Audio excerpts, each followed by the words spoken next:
Andre Drummond had a 17-point, 21-rebound double-double as the Detroit Pistons defeat the Milwaukee Bucks for their second matchup of the year, this time in Detroit.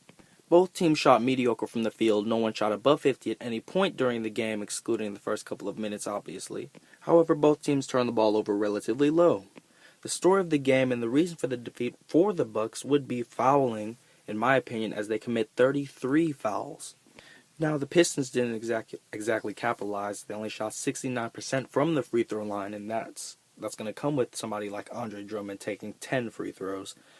But still, 33 fouls is a lot and gives up a lot of free throw attempts.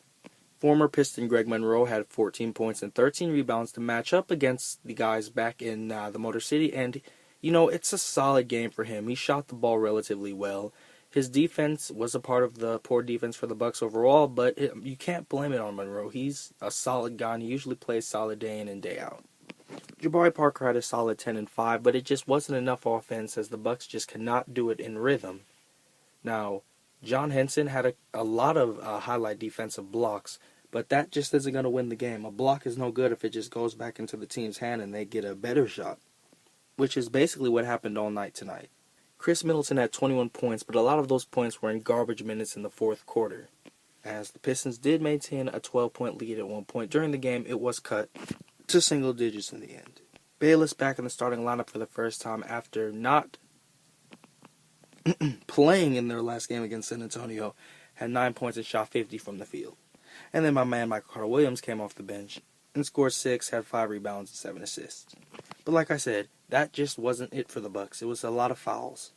On the flip side, Marcus Morris had a game-high 23 points as he shreds the Bucks, exposes their defense inside and out. Former Buck Ersan Ilyasova had 13 on a somewhat off night for him, which is every night, but let's not get into that. Off nights were a thing for a lot of people, like Kentavious Caldwell-Pope, who was supposed to help my fantasy team, and he went 1 for 6 from the field. Thank you. In the end, it was an exciting game. It was a competitive game if you really like free throws. If not, then, well, skip it, pass it, don't rewatch it.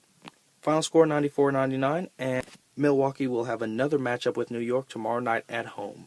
See you guys. Peace.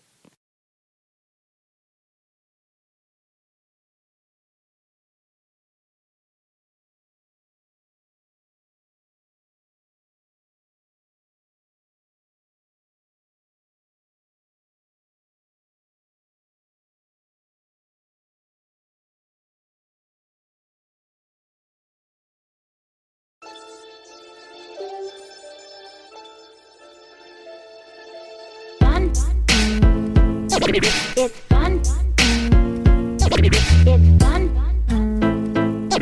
It's E-dubs. It's fun in this world we live in. Yeah. Chilling with the homies, smoking loud in the kitchen. People just mad cause I'm flyer than a pigeon. People just mad cause I made it when they didn't. But soon enough, none of that will matter. I'm the rise to fame and I'm climbing broken ladders. Got no chick but my new one